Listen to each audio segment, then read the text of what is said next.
சாதாரண குழந்தை இல்ல மேடம், கடவுளே வந்து பிறந்திருக்கிறாரு. அவனை கெட்ட பசங்களோட எல்லாம் சேர விடாதீங்க.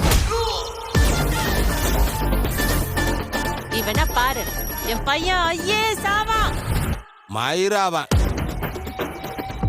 ஏய், நீ யாரா பிரவீன்?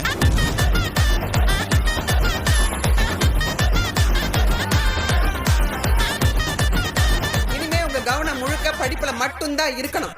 ஆனா எனக்கு என் மைண்ட்ல ஓடுறதெல்லாம் ஒரே ஒரு விஷயம் தான், லவ் லவ் லவ். எவ்வளவோ பொண்ணுங்க பின்னாடி நான் சுத்தி இருக்கேன் மச்சான். ஆனா இப்ப ஏன் பின்னாடி 3 பொண்ணுங்க சுத்துறாளுங்கடா. பார்க்க வேற சூப்பரா இருக்காளுங்க மச்சான். 3 படத்துல தனுஷிப் பண்ணாருல, எனக்கு அது ரொம்ப பிடிக்கும்டி. அவன் நிறைய விஷயம் ஒண்ணு மாதிரியே பண்ணுவாமா. நாளை பின்ன ஒரு பொண்ணு வந்துச்சுன்னா அவன் நம்மள மறந்துடுவான்ல. நான் என் அம்மா விட்டு வரப்போ உனக்கு அதெல்லாம் தெரியலையா?